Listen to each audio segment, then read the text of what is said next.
Hello guys, welcome back to my channel Simply with Viji. இன்னைக்கு நம்ம சேனல்ல என்ன ஒரு ரெசிபி பார்க்க போறோம்னா ஒரு டிஃபரண்டான ரெசிபி தான். சோயா சங்கை வச்சு மீல் மேக்கர் ரைட் மீல் மேக்கரை வச்சு ஒரு கோலா உருண்டை எப்படி பண்ணுறதுன்னு தான் பார்க்க போகிறோம். இந்த டேஸ்ட் வந்து சூப்பராக இருக்கும். ஒரு நான்வெஜ்ஜோட ஃப்ளேவரும் நான்வெஜ் மாதிரியே இருக்கும். ஸோ அதை வச்சு தான் ஒரு கோலா உருண்டை குழம்பு இன்னைக்கு பண்ண போகிறோம். என்னோட சேனலுக்கு இப்போ தான் நீங்கள் புதுசாக வந்திருக்கீங்கன்னா please do subscribe to my channel simply with Viji. அப்படியே பக்கத்தில் இருக்க அந்த பெல் ஐக்கானையும் ப்ரெஸ் பண்ணிக்கோங்க. அப்போ தான் நான் எப்போல்லாம் வீடியோஸ் போடுறோன்னா அப்படியே நீங்கள் மிஸ் பண்ணாமல் பார்க்க முடியும். இப்போ அந்த ரெசிபியை எப்படி பண்ணுறதுன்றதை வீடியோக்குள்ளே போய் பார்க்கலாம். Let's go into the video. First நம்ம சோயா சங்கை வந்து பாயில் பண்ணிக்கணும். அது கொஞ்சம் ஒரு பாத்திரத்தில் தண்ணி வச்சுட்டு அது கொதிக்கிற ஸ்டேஜில் உங்களுக்கு தேவையான அளவு சோயா சங்கை ஆட் பண்ணிக்கோங்க. அது கூடயே கொஞ்சம் உப்பு போட்டுக்கலாம். ஸோ முழுகிற அளவுக்கு உள்ளே போட்டுட்டு இந்த ஸ்டேஜில் ஸ்டவ் ஆஃப் பண்ணிவிட்டு இது ஒரு 10 மினிட்ஸ் கழித்து நம்ம ஃபில்ட்ரு பண்ணிடலாம். இந்த கோலா உருண்டை பண்ணுறதுக்கு நான் வந்து பொட்டுக்கடலை வச்சுருக்கேன். சட்னி அரைப்போம்ல அந்த பொட்டுக்கடலை, ஸோ அதை கொஞ்சம் ஆட் பண்ணிக்கலாம்.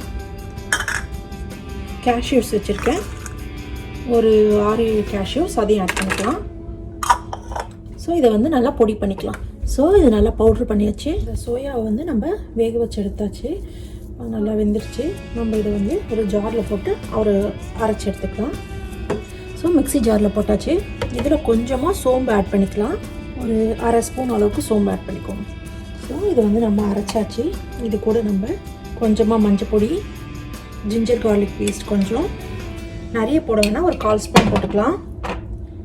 கொஞ்சமாக பெப்பர், cumin பவுடர் கொஞ்சம் ஒரு 1/4 ஸ்பூன் அளவுக்கு போட்டுக்கோங்க. கரம் மசாலா ஒரு 1/4 ஸ்பூன். இதுக்கு தேவையான அளவு சால்ட் போட்டுக்கலாம். கேஷ்யூவை பொட்டுக்கடலையே பொடி பண்ணி வச்சுருந்தோம்னா அதையும் நம்ம இதில் ஆட் பண்ணிக்கலாம். இது வந்து பைண்டிங்காக, அப்புறம் டேஸ்ட் கொடுக்கறதுக்காகவும் கொஞ்சமாக தனியா பவுடர், கொஞ்சமாக ரெட் சில்லி பவுடர், இது எல்லாத்தையும் போட்டு நல்லா மிக்ஸ் பண்ணிக்கலாம். இது கூடயே சும்மா கொஞ்சமாக ஆனியன்ஸ் ஆட் பண்ணிக்கலாம், சாப் பண்ணி வச்சது. நிறைய போட வேண்டாம். கருவேப்பிலை கொஞ்சமாக சாப் பண்ணிவிட்டு, சாப் பண்ணால் கொத்தமல்லி கொஞ்சம் போட்டுக்கலாம். இது எல்லாத்தையும் பிசைஞ்சிட்டு நல்லா பால்ஸ் பண்ணி எடுத்துக்கலாம். சூப்பராக இருக்கும் இந்த குழம்பு. ஈக்குவல் சைஸாக ஒரு பால்ஸ் பண்ணிக்கலாம்.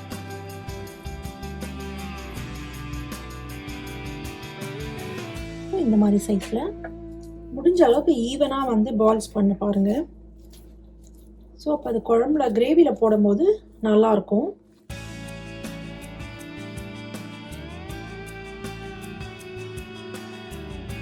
இந்த பால்ஸ் எல்லாம் பொரிச்சு எடுத்துக்கலாம்.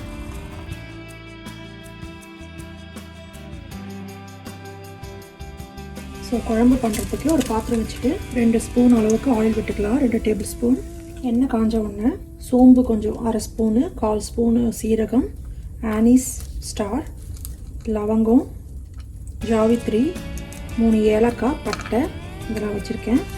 அதெல்லாம் ஆட் பண்ணிக்கலாம். நல்லா பொரியட்டும் அது ஆயிலில்.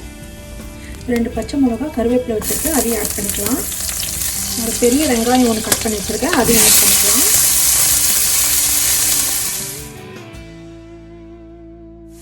ஒரு ஸ்பூன் அளவுக்கு இஞ்சி பூண்டு பேஸ்ட் ஆட் பண்ணிக்கலாம். ஒரு தக்காளி கட் பண்ணி வச்சுருக்கேன், அதையும் இதில் ஆட் பண்ணிக்கலாம்.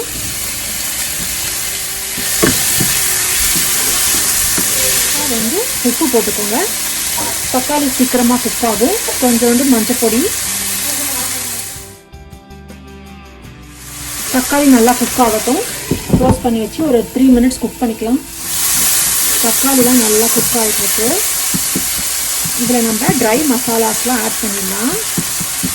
ரெட் சில்லி பவுடர் கொஞ்சம், உங்கள் காரத்துக்கு ஏற்ற மாதிரி ஆட் பண்ணிக்கோங்க.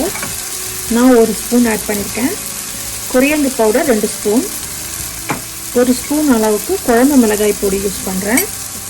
1/2 ஸ்பூன் வந்து cumin பவுடர், சீரகப்பொடி, ஒரு 1/2 ஸ்பூன் அளவுக்கு கரம் மசாலா. இது எல்லாத்தையும் போட்டு நல்லா மிக்ஸ் பண்ணிக்கலாம். இதுக்கேற்ற தண்ணி ஊற்றிக்கலாம். தண்ணி கொஞ்சம் எக்ஸ்ட்ராவே ஊற்றிக்கோங்க. கொதிச்சு வரும்போது கரெக்டாகிடும். உப்பு காரம்லாம் பார்த்துக்கோங்க. இந்த குழம்பு வந்து ஒரு 5 to 10 மினிட்ஸ் நல்லா கொதிக்கட்டும். ஸோ இதை க்ளோஸ் பண்ணி ஒரு 10 மினிட்ஸ் குக் பண்ணிக்கலாம். ஸோ தேங்காய் அரைச்சி விடுறதுக்காக தேங்காய் கொஞ்சம் கசகசா கொஞ்சமாக ஒரு 4 பீஸ் அளவுக்கு கேஷ்யூஸ் போட்டிருக்கேன். இது எல்லாத்தையும் நம்ம அரைச்சி ஒரு பேஸ்ட் பண்ணிக்கலாம். ஸோ குழம்பு நல்லா கொதிச்சிட்ருக்கு. இந்த ஸ்டேஜில் நம்ம அரைச்சி வச்சுருக்கோம்ல அந்த தேங்காய் பேஸ்ட்டை இதில் ஆட் பண்ணிக்கலாம். இது ஒரு 3 மினிட்ஸ் கொதிக்கட்டும். அதுக்கப்புறம் நம்ம அந்த உருண்டைகள்லாம் இதில் ஆட் பண்ணிக்கலாம். குழம்பு ரெடி ஆகிடுச்சு. இப்போ ஸோ அந்த பால்ஸ்லாம் இதில் போட்டுட்டு ஆஃப் பண்ணிடலாம். ஸ்டவ் கொதிக்க வேண்டாம் நிறைய. இதை போட்டுட்டு நம்ம ஸ்டவ் ஆஃப் பண்ணிடலாம். சாப் பண்ணி வச்சுருந்தா கொத்தமல்லி இதில் ஆட் பண்ணிக்கலாம். சூப்பர் எம்மியான சோயா சங்க் கோலா உருண்டை குழம்பு ரெடி.